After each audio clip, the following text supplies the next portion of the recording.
आपको सैलरी मिलेगी। मोस्टली यहाँ पे एवरी 2 वीक्स के बाद मिलती है, और कुछ कंपनीज वो पर मंथ भी देती है, तो डिपेंड्स करता है। गूगल पे all the details are available, आप सिंपली गूगल करें and you have all the details are available. देते हैं पर मंथ। अब हम पहले बात करेंगे रेंट की, उसके बाद हम बात करेंगे घर के, अगर आपने घर को परचेज किया है या करने का सोच रहे हैं। आपका दोस्त यासिर खान, मैं उम्मीद करता हूं कि आप सब खैरियत से होंगे। आज का हमारा जो टॉपिक है 100,000 कंबाइंड फैमिली इनकम, क्या मैं टोरंटो में सरवाइव कर सकता हूं अगर मैं यहाँ पे $100,000 कमाता हूं, और जो कि बहुत ही एक डिसेंट सैलरी है। $100,000 कंबाइंड फैमिली इनकम की बात कर रहा हूँ, तो क्या मैं टोरंटो में सरवाइव कर सकता हूँ। तो चलें इस वीडियो को आखिर तक देखें, बहुत ही इम्पोर्टेंट चीज़ें, कुछ नंबर्स में आपके साथ इसमें डिस्कस करूंगा। जैसे कि आप लोग जानते हैं, मैं फुल टाइम रियल एस्टेट में हूँ टोरंटो और सराउंडिंग्स में, विद रीमैक्स इम्पैक्ट रियल्टी ब्रोकरेज के साथ फुल टाइम रियल्टर हूँ मैं, और विद 15 प्लस ईयर्स का एक्सपीरियंस है। तो आपके जहन में रियल एस्टेट से रिलेटेड कोई भी क्वेश्चन हो, बाइंग हो, सेलिंग हो, इन्वेस्टमेंट हो, या कोई भी कमर्शियल प्रॉपर्टी आप बाय करना चाह रहे हैं या सेल करना चाह रहे हैं, या अगर आप एज कहीं से भी दुनिया से विजिट वीजा पे मूव होना चाह रहे हैं और आप अपना कोई बिजनेस खरीद के उसको वर्क परमिट में कन्वर्ट करना चाह रहे हैं, या आप बिजनेस इमिग्रेशन पे आ रहे हैं, तो आपको कोई भी क्वेश्चन हो, कोई भी आपके जहन में कंसर्न हो, तो आप मुझे कॉल कर सकते हैं, मैसेज कर सकते हैं। तो अगर अभी तक आपने मेरे चैनल को लाइक या सब्सक्राइब नहीं किया तो काइंडली इसको लाइक करें, सब्सक्राइब करें, शेयर करें, और कमेंट्स में ये बताएं कि मेरी वीडियोस आपको ओवरऑल कैसे लग रही हैं। तो चलिए जी, आगाज करते हैं।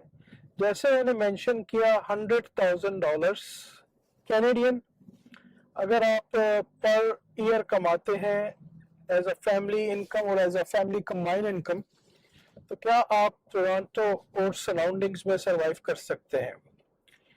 जैसे कि आप जानते हैं कि कोविड के बाद चीज़ें क्वाइट एक्सपेंसिव हो गई हैं। यहाँ पे जो रियल एस्टेट की प्राइसेस है वो काफ़ी ऊपर चली गई है।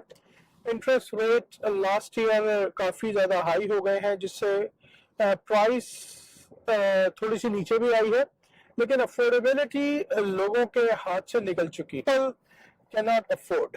तो चलिए कुछ आपको नंबर्स शेयर करता हूँ आपके साथ। $100,000 सबसे पहले आपने यहाँ पे टैक्स पे करना है, और जब आप सैलरी आपको मिलती है तो उसमें ऑलरेडी टैक्स कट जाता है, क्योंकि आप सैलरी एम्प्लॉयड है।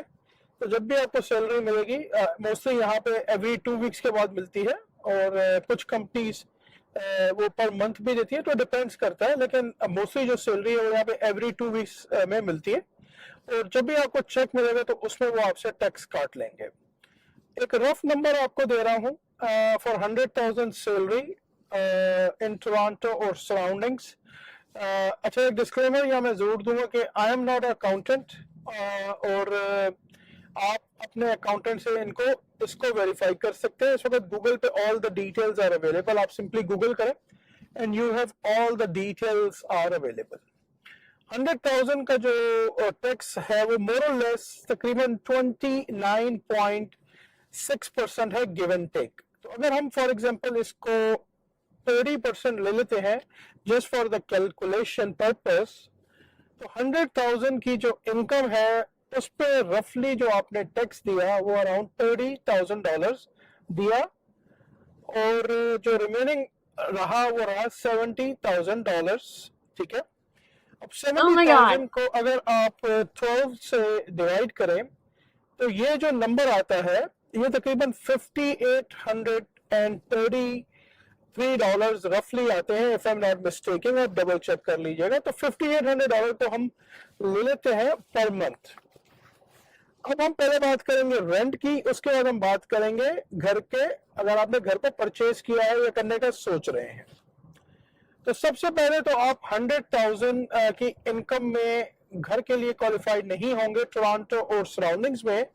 अगर आप घर लेना चाह रहे हैं 8 लाख का या 9 लाख का या फॉर एग्जांपल 950 का, जो 100,000 की इनकम है, जो मैक्सिमम आपकी क्वालिफिकेशन होगी वो गिव एंड टेक 350 to $400,000 है। इससे ज्यादा की क्वालिफिकेशन आपकी मॉर्गेज के लिए नहीं होगी। चलिए जी स्टार्ट करते हैं। अगर आप $5,800 घर पे लेके आ रहे हैं तो सबसे बड़ा एक्सपेंस जो है वो रेंट है। तो अगर आप 3 बेडरूम के किसी भी अपार्टमेंट में या किसी भी टाउन होम्स में रहते हैं तो उसका जो रेंट है वो गिव एंड टेक इस वक्त डिपेंड करता है कि आप कहाँ रह रहे हैं, कितना टोरंटो के करीब है। एक एवरेज जो है वो तकरीबन $3,000 पर मंथ। और उसके बाद आप कर लें ग्रोसरीज।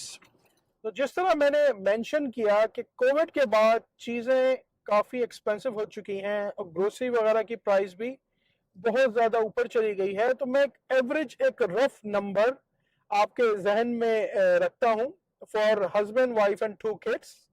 जिस तरह हमारी फैमिली है तो वी आर 4। तो गिव एंड टेक आपका जो मंथली ग्रोसरी का एक्सपेंस है इट्स ऑल डिपेंड कि कितने अडल्ट हैं, कितने किड्स हैं।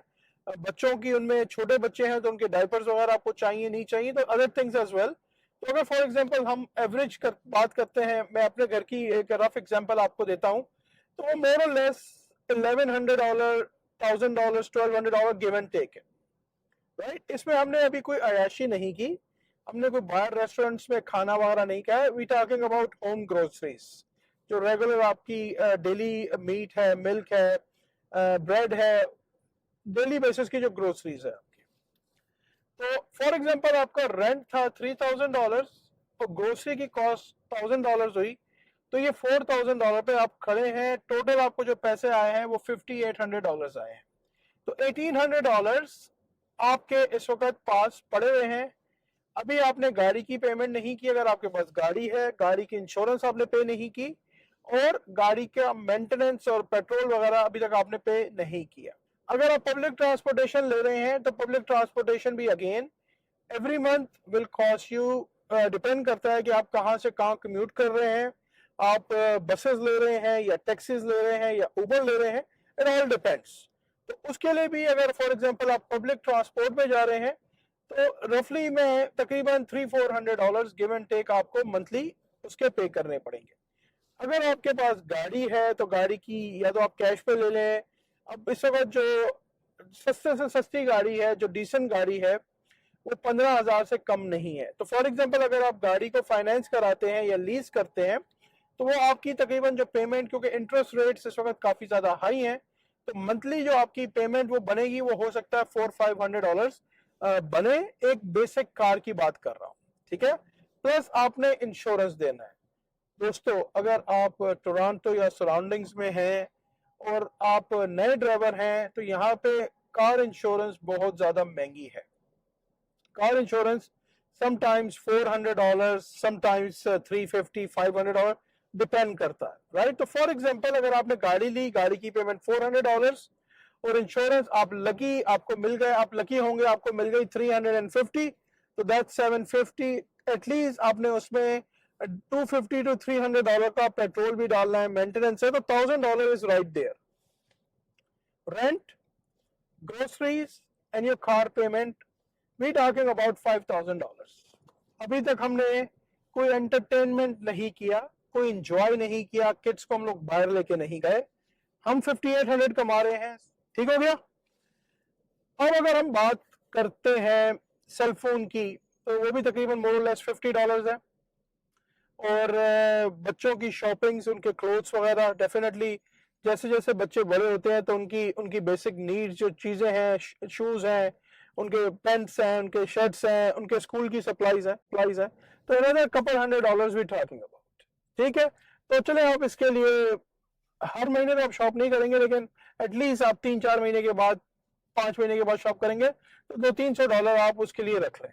तो सो फार हम लोग जो खड़े हैं वो अराउंड $5,300 रफली पे खड़े। अच्छा, एक चीज मैं मेंशन करना भूल गया, रेंट के साथ यूटिलिटीज, जो पर मंथ यूटिलिटीज आपने पे करनी है, water, electric, gas, right, internet का, होम इंटरनेट का कनेक्शन, तो रफली डिपेंड करता है कि आप पानी, बिजली, गैस वगैरह कितना यूज करते हैं। जिस तरह सर्दियों में आपका गैस ज़्यादा यूज़ होती है क्योंकि आपकी हीट चलेगी, अगर आपकी फोर्स एयर है, और आपकी गर्मियों में आपकी इलेक्ट्रिक ज़्यादा चलेगी कि एसी उसके साथ कनेक्टेड है। तो इट ऑल डिपेंड्स कि आप कितने लोग हैं, कितना यूज़ करते हैं। Around 350 give and take $350 per month. तो हम लोग 5300 पे खड़े थे विद ग्रोसरीज वगैरह, शॉपिंग वगैरह, पेट्रोल, इंश्योरेंस वगैरह के साथ। और उसमें अगर फॉर एग्जांपल आप 350 और कंटेंट इंश्योरेंस जो कि आपको लेनी पड़ती है रेंट पे अगर आप हैं, तो गिव एंड टेक $50 पड़ती है, तो ये अराउंड $400 रफली आप कर लें। तो सो फार आप $5700 पे खड़े हैं, और आप जो टोटल घर पे जो पैसे लेके आ रहे हैं वो अराउंड $5800 लेके आ रहे हैं। तो ब्रेक इवन पे आप खड़े हैं, आपके पास यहाँ पे कोई सेविंग नहीं हो रही, ब्रेक इवन पे आप खड़े हैं। So if you are making 100,000 and if you are living in Toronto and surrounding, situation यहाँ पे काफी महंगी हो चुकी है, things are very expensive. As a professional, as a realtor, मैं आपको ये suggest करूंगा कि आप कहीं बाहर जाएं। मेन टोरंटो के सराउंडिंग्स में आप मत रहें। आप टोरंटो से एटलीस्ट 150 किलोमीटर 200 किलोमीटर पर जाएं, या किसी और प्रोविंस का इंतखाब करें, और वहां आपका रेंट कम होगा, वहां आपके टैक्सेस ओवरऑल कम होंगे। ओंटारियो में आपने 13% टैक्स देना है on top of your regular tax. जो एक टैक्स तो आपकी सैलरी पे से कटा 30%, उसके बाद जो भी आप बाय करेंगे, आप गैस डालेंगे तो आपको उस पर टैक्स पे करना है। आप रेस्टोरेंट में खाना खाएंगे तो आपको 13% टैक्स पे करना है।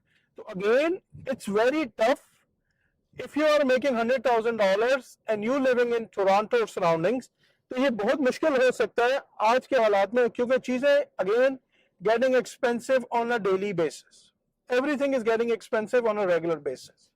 तो एज अ प्रोफेशनल मैं आपको ये सजेस्ट करूंगा कि अगर आप कनाडा आने का सोच रहे हैं, और तो आप किसी और प्रोविंस को प्लीज चेक करें। हो सकता है कि आपको वहां पे 80,000 की जॉब मिल जाए, लेकिन आपका रेंट कम हो, ओवरऑल दूसरी चीजें सस्ती हो, इंश्योरेंस सस्ती हो, ट्रांसपोर्टेशन सस्ती हो। अगर आप घर लेते हैं, फर्स्ट ऑफ ऑल तो आप क्वालिफाइड नहीं होंगे अगर आप $1 लाख टोरंटो में कमा रहे हैं या सराउंडिंग्स में कमा रहे हैं। तो आप यहाँ पे हार्डली जो घर के लिए क्वालिफिकेशन होगी वो 350 to 400,000। अगर आप फॉर एग्जांपल कोई घर खरीदते हैं 400,000 का, तो उसकी जो मॉर्गेज है, आज का जो इंटरेस्ट रेट चल रहा है उसके हिसाब से तकरीबन $2,700 है, प्लस आपने प्रॉपर्टी टैक्सेस देने हैं। कैलकुलेशन आप जरूर कर लें अगर आपने टोरंटो या सराउंडिंग्स में रहना है। Can you manage, can you afford. मैं उम्मीद करता हूं कि आज की वीडियो आपको काफी पसंद आई होगी। अगर अभी तक आपने मेरे चैनल को लाइक या सब्सक्राइब नहीं किया, काइंडली इसको लाइक करें, एक बिग थम्स अप दें, और मुझे कमेंट्स में बताएं कि और ऐसे कौन से टॉपिक्स हैं जो आप जानना चाहते हैं, कनाडा से रिलेटेड, रियल एस्टेट से रिलेटेड, टोरंटो और सराउंडिंग से रिलेटेड। मुझे कमेंट्स में बताएं तो उस पर मैं ज़रूर वीडियोस बनाऊंगा। आप मुझे मैसेज करें कि भाई हमें इस टॉपिक पे आप वीडियो बताएं, तो मैं आपको डिटेल वीडियो उस टॉपिक पे ज़रूर बनाऊंगा इंशाल्लाह। अपना बहुत ख्याल रखें, हंसते रहें, मुस्कुराते रहें, और इंशाल्लाह बहुत जल्द आपसे मुलाकात रहेगी। अल्लाह हाफिज़, all the best and take care.